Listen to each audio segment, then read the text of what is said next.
it's Lauren with Bargain Bead Box, and today we are going to make a necklace using June's Tranquil Tides collection. Super excited about this.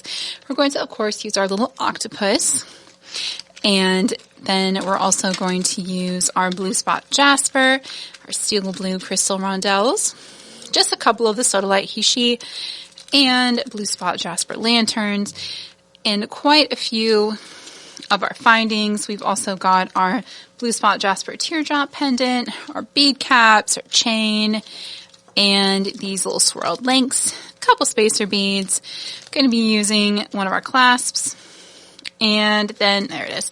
Also, some of our head pins, which I'm actually converting to eye pins because my copper eye pins have encountered a production delay and are not here yet. So that's, we've been out of stock on those for a minute. I was hoping we'd have them back in stock by now, but we will make do. I also grabbed some different sized jump rings, and I'm going to use just a couple 40 millimeter brass or antique bronze eye pins because I think the color goes well with the copper. I need a couple that will be longer than what these converted head pins, what their length will end up being. So we're kind of struggling with the eye pins today, but it's all right. We're going to make it work. Okie doke. I'm going to get some pieces laid out and we'll start beading. All right, I've got everything laid out here. So to start off, like I said, I'm going to convert some of my head pins into eye pins. And to do that, I just grab the open end, roll it back, grab at the bottom of that loop and tip it up so it looks like this. Come forward, grab the front of that loop, and roll it down. So there we go. And then I just get my little nippers and cut off the head of the head pin. There you go, and there's a little eye pin. Now, if you want to be fancy, I've also got these little one-step loopers. And I don't love them for pins that you're putting beads on because it doesn't quite get right up to the bead. But it is very good for making little loops, I think. So these, you just squeeze them and it makes a little 1.5 millimeter loop. And sometimes it's hard to get off. But that's the way you can do it too. So it didn't quite close it all the way. Maybe I'm just bad at these, but I actually slightly prefer, like that is an option if you got them. I slightly prefer just doing it myself. So because I can make sure the loop closes all the way. I just feel like I always have to mess with these anyway to actually like them. And it's just as easy to make them myself. All right, that's a couple different ways you can make an eye pin. So I've got some eye pins that I have converted from my head pins. And then, like I said, I'm going to need a few more 40 millimeter size ones. And once you cut these down, they're going to be closer to a 30. And normally I would use copper. I am out of copper. So today I'm just going to use antique bronze for those. And I think it'll look fine. It'll be mainly copper. And it'll be okay. All right. So my concept with this necklace, I want to make a piece where our octopus is basically kind of hiding or has changed color to match its surroundings, as an octopus can do. So many types of octopus are able to camouflage. So this one is just going to be kind of casually camouflaging in the middle of our blue spot jasper necklace. That's my idea. We'll see how well it works out. So to start off, I'm going to take the bail off of this pendant. I'm just going to grab the top part and squeeze it down like that. You can save it for another pendant if you want to. I'm just not using it today. So there we go. And then I'm going to take 3 6 millimeter jump rings, and I'm going to make a little homemade 3-loop connector for this. So I'm going to swing them open and put both jump rings in the first one. The idea is you want all 3 jump rings, each jump ring should connect to the other 2. So now I've got to open this jump ring and connect it to the jump ring on the end. And it just sort of helps, here you go. So you put that bottom one through it too. It just sort of helps your your pendants sit nicely. Now I'm going to put, now that they're all interconnected, I'm going to connect one of them to my pendant, and then I will connect one to each of the links that I use with it. So there we go. All right. You know, actually, I think I'm going to connect it to a 4mm jump ring, and then connect that 4mm jump ring to that pendant. Just give it even a little bit more motion. Because one thing I always try to do when I'm using eye pins, using links, is make sure it has freedom of motion. You don't want it to get all stuck up together. So I'm going to put a little 4mm jump ring here, and I'm going to put that on one of my 3 loops. Does not matter which.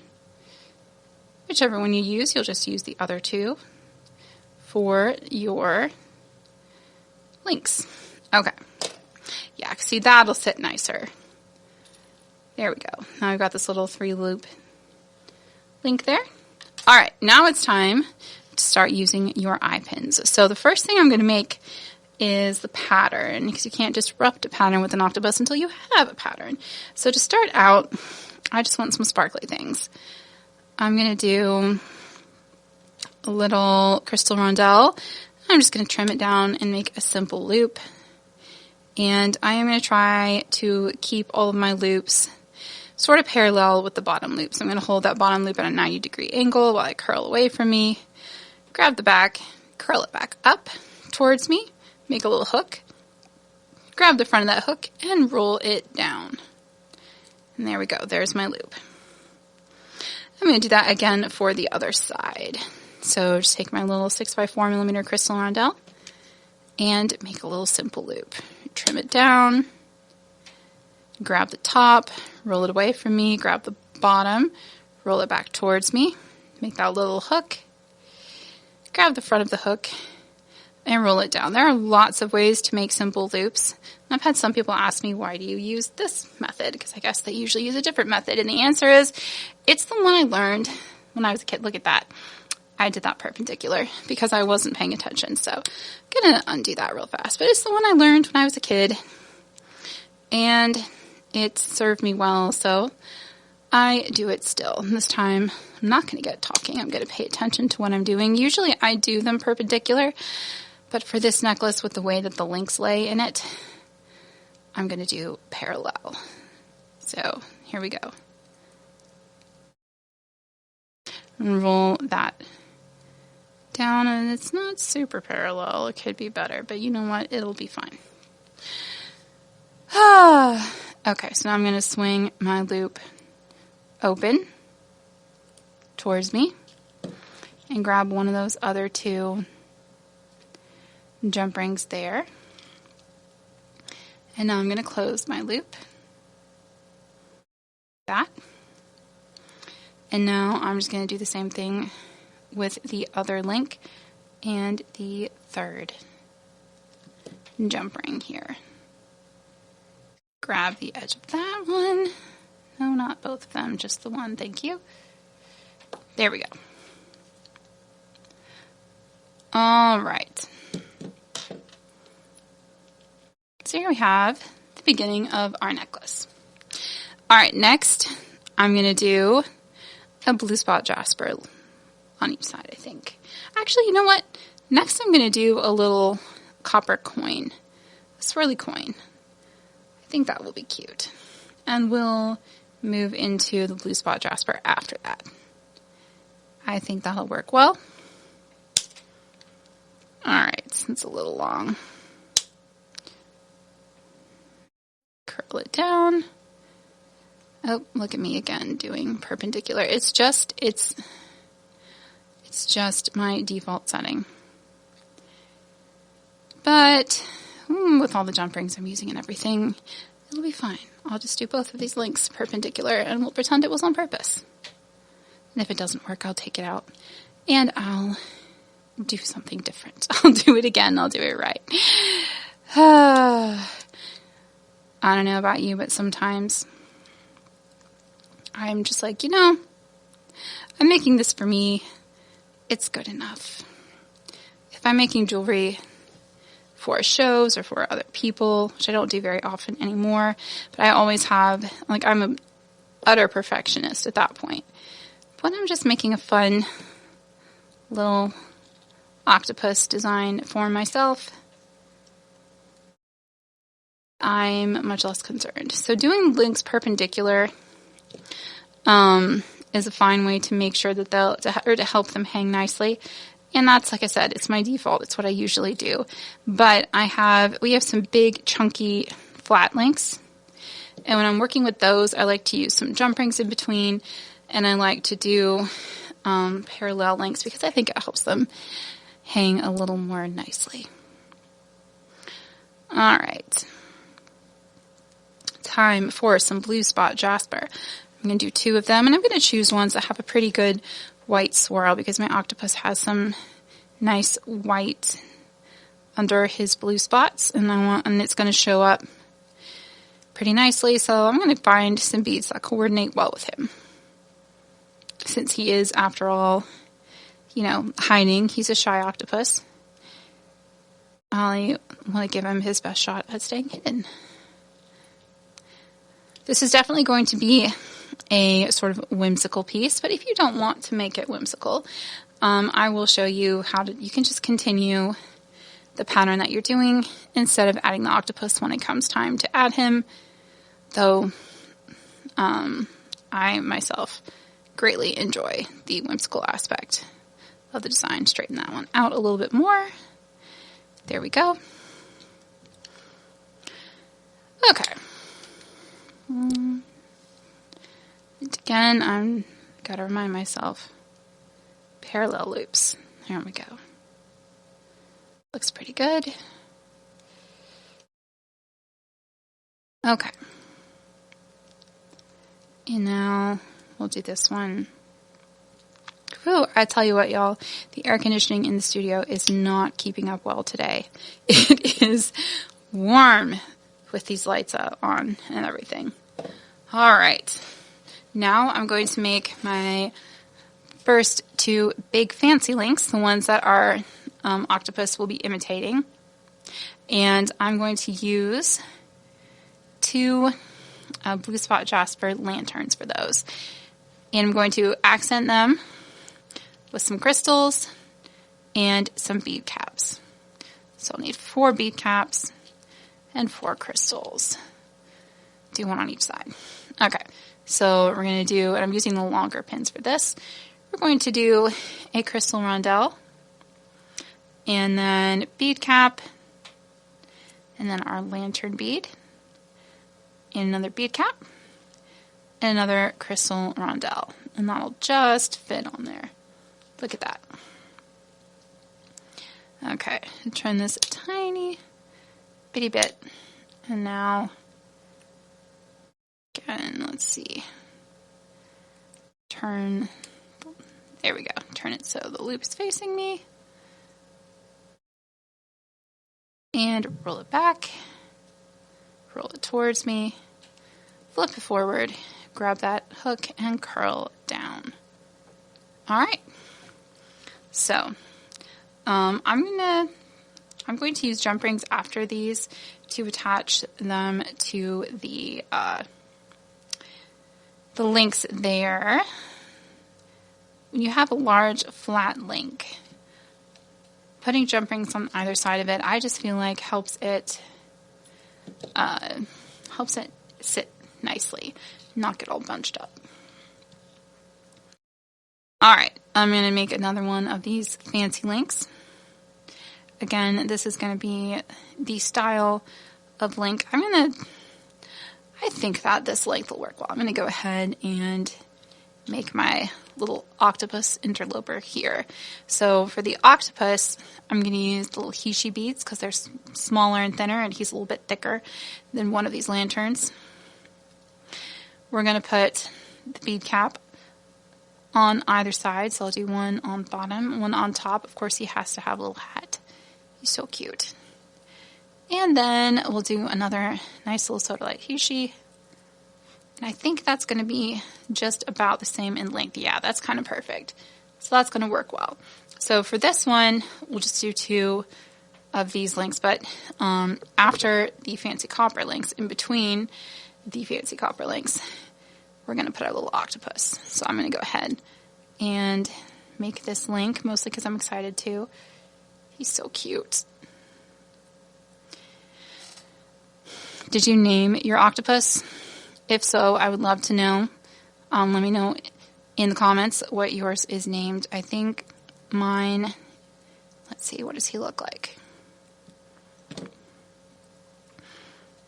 I feel like he looks like an Alexander. It's going to be Alexander the octopus. He's cute. Alright. Now I'm going to finish this link, and then we'll attach the first of our two oval links. This one is not wanting to sit. Here we go. Okay. So we've got this link. And I'm just going to swing it open. Attach it here. Now I'm going to use jump rings to attach just a little tiny 4mm jump rings. So I'll need 4 of those. And we're going to add 2 of our little swirly links here, one on either side of our necklace. Those are so pretty. And I really love that they're double-sided, which works perfectly in a necklace design like this, because you do not have to worry about them flipping over. I just threw that on the floor. Or looking, having the wrong side come up. So I always love it when a piece is double-sided. Now the tricky part, getting both loops on here. There we go. I just got to close my little jump ring. Alright. There's one. I feel like this jump ring isn't closed super well, so I'm going to close that a little better too. There we go. No, I don't know if it's actually better.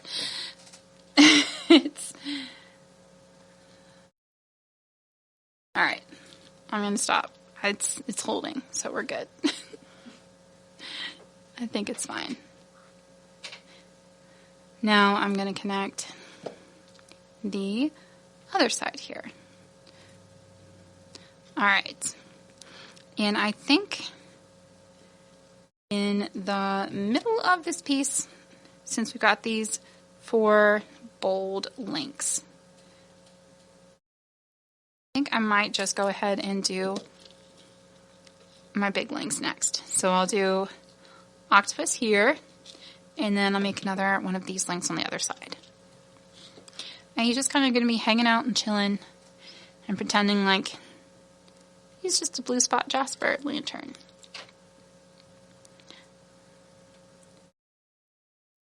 Octopuses really are amazing in the way that they can change color based on their mood or to match their environment. It's really fascinating. Of course, squid and cuttlefish are also very good at that. It's just so cool. Also, as a word nerd, it's interesting to me that the correct plural, a lot of people assume is octopi, because we assume that octopus must come from Latin, like fungus, right? Fungus, fungi, octopus, octopi. But in fact, it was a Latinized Greek word. Octopus was originally from Greek. So technically, the Greek plural would be, I believe, octopode, or something like that. But when we adopt words into English, like octopus, we typically pluralize them in the standard English way, which in this case it ends with an S, so it gets an ES. So the technically correct English plural is not octopi or octopodes, it is octopuses.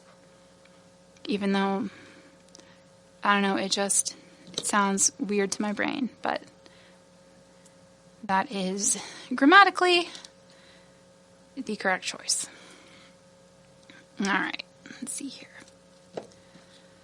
Oh, that's so cute. So now we've got our little octopus sitting here on one side. I love it so much.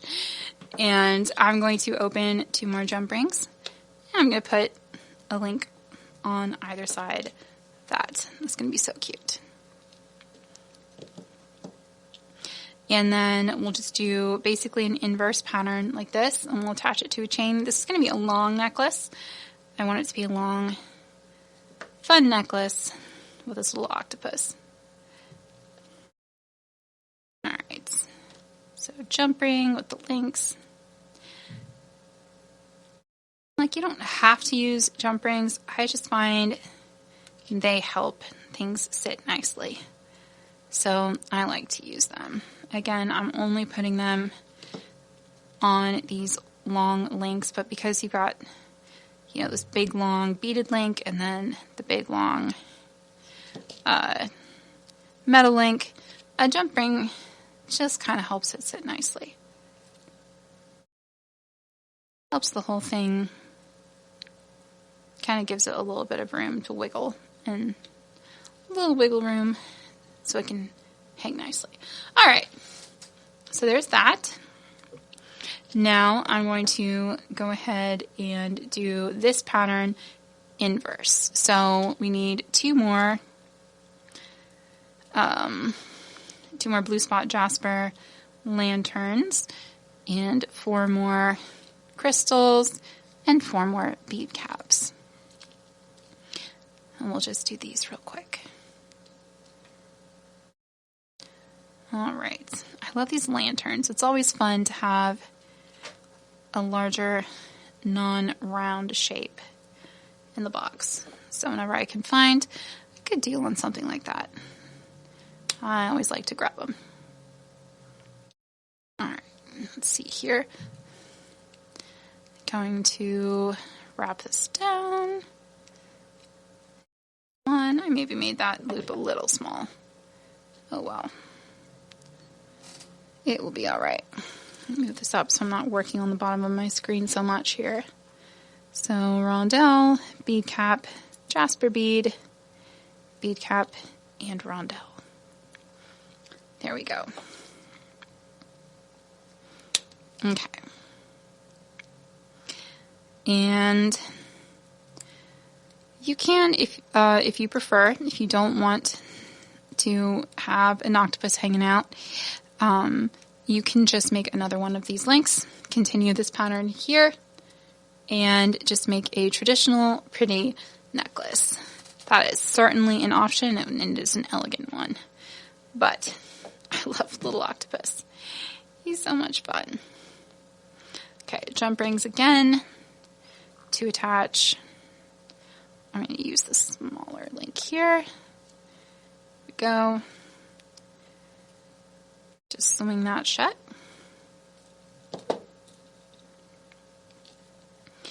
And I like the little 4mm jump rings for this because they're pretty unobtrusive. They don't stand out that much. And also the antique bronze eye pins, I was worried they would bother me. They really don't at all. I think that they're really not even noticeable. So if you don't have long eye pins, I mean, you could sneak some silver ones in if you needed to. You know, I will do my best to get copper eye pins back in stock ASAP. It's just, everything's taken a minute to get shipped right now. And that's just the way it is. Alright, so 8mm blue spot jasper is next. Then we're going to do a coin and then a rondelle, and then we are done making links. That's the wrong pair of pliers, Lauren. There we go. Alright, so I'm going to trim it down.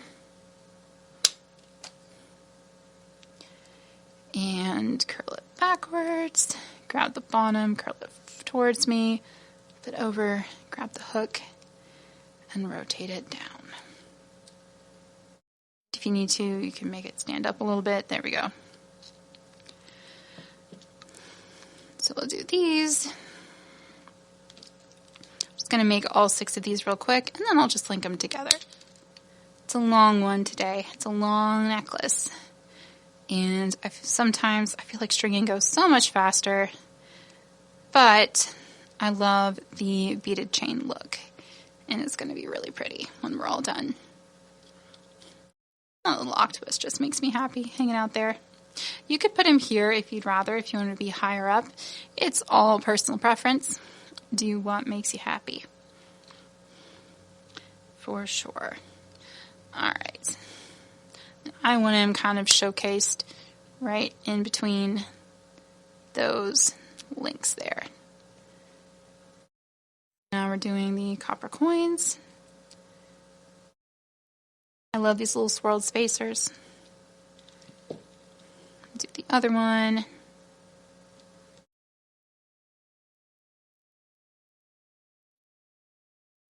All right, so we're going to trim it down. And grab the tip, curl it back, grab the bottom, curl it forwards, grab the hook, and pull it down. There we go. All right, last two links. We're going to do some little blue crystals. Can't wait to see how this looks when it all comes together.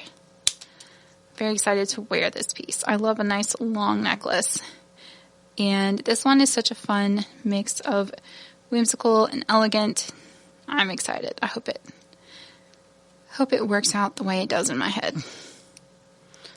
Sometimes the jewelry piece does, and sometimes it doesn't quite, and that's okay. All right. Almost done. Last link. Yay. Going to grab the tip and roll it back. Grab the base and roll it forward, so it makes a hook. Grab the tip of that hook and roll it down towards me to meet the pin. I'm going to roll that a little tighter. There we go. Okay, now all I have to do is put it all together. So swing it out, join it to the chain, swing it down. And after we do the blue jasper, then we do the coin. Followed, of course, by, well, if I can, not break things. My wrists are wearing out a little bit. I'm going to use my chain nose pliers now just because they grip a little better. They also tear things up a little more, so I try to be gentle with them. But when my wrists get tired, I just try to listen to my body and do what works for me. And they definitely make it easier than the round nose. At least for this opening and closing part. It would not be so easy to curl the loops with the chain nose pliers.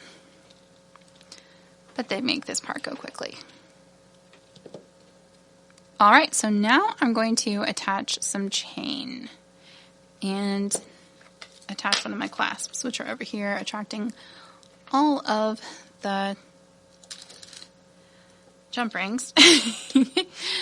Okay, so I want it to be, so here's my necklace so far. I want it to be a little bit longer. We're at probably about 14 inches now. So I'm going to add, let's see, I'm going to add probably about 10 inches of chain and double it over. And something I want to point out with this chain, it can be a little interesting to cut because usually when you cut a link, that link will break into two pieces because they are sort of made of two interlocking pieces of wire. So yeah, so see, we got half the link off and half is still on. It just works out that way. It looks almost like a little heart there. All you got to do is pull that apart and slip it off. Whew. I have so many fragments of eye pins on my mat here. I need to clean it off for a second. It's driving me crazy. There we go. All right, so now I'm going to do the same thing in about the middle of this strand. So that's probably going to be this one. Unfortunately, you do have to destroy a link to cut it. But such is life.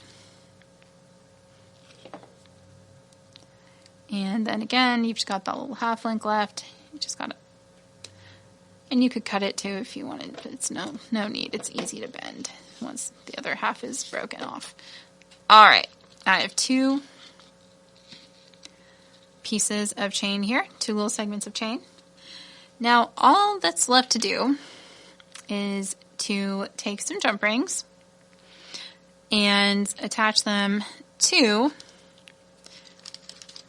I might use a 5mm jump ring that, I don't know, it's just a little thick maybe for that 4mm. So I'll use 5mm for that. You could probably do it with the 4, I just don't feel like messing with it. So that's where we are at today.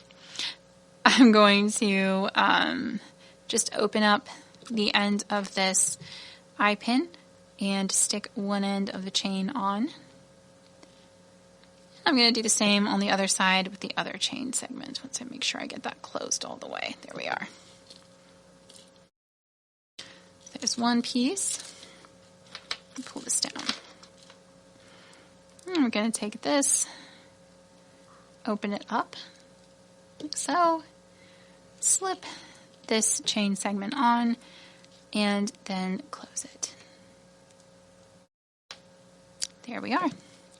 All right, now I just need to take the ends of this chain and I might be more like 6 inches or 7 inches, but it's going to be a nice long necklace. And if I want it to be shorter, I will shorten it. And if I wanted to be precise, I would measure it. But we are just going to have some fun here. All right, so the end of the chain and then the clasp, which is fun because it's magnetic, so it's attracted to everything, including my pliers. And then we close it. There we are. And we'll do the same. Normally with a necklace this long, half the time I don't even bother with the clasp because you can just put it right over your head. But as much as I love this Lumachina chain, or Lumachina, you've heard it both ways. Lumachina is the Italian pronunciation. As much as I love it, it gets caught in my hair sometimes if I just like pull it over my head. So I like to have a clasp to keep that from happening. And I have completely bent out of shape this jump ring. Yay. Did not do a good job with that. All right, I'm going to grab myself another one here. It's the simple things every now and then. You've done it a million times, but it just didn't work this time. And that's all right. That's why I have extra jump rings. All right, open that up. And we'll try this again. One, other end of the clasp, other end of my chain. We'll see if I like this one better. There we go. That's much nicer. All right. Let me clean my mat off here so I can show this off. All right. So there's our end. There's our clasp. And we've got this cute little pattern that has a little octopus hiding right in the middle of it. Isn't that fun? That makes me really happy. And that is all there is to it. Thank you guys so much for hanging out with me. Thank you all so much for watching. I'd love to know what you think of this design. I'd also love to see what you create with your June box. If you're not already a member, make sure you check out our Facebook group, the Bargain Bead Box Creative Corner. And you can just request to join there. Make sure to answer the membership questions so the robot admin assistant doesn't auto-decline you. We would love to have you join, share photos of your creations, and enjoy all the incredible work of the very talented members there. Thanks so much for hanging out with me today. Thank you to all our members who make the Bargain Bead Box possible. If you are a current member, you got the Tranquil Tides kit which is way more than just the items we used here today. Lots more goodies too for $22.99, including free shipping in the USA. If you are not a member, you can sign up now at bargainbeadbox.com, and your subscription will start with July's box, so next month's box. However, we do have a few June extras available at our sister store, beadboxbargains.com, for $32.99, so a little more expensive, but you still do get free shipping in the USA.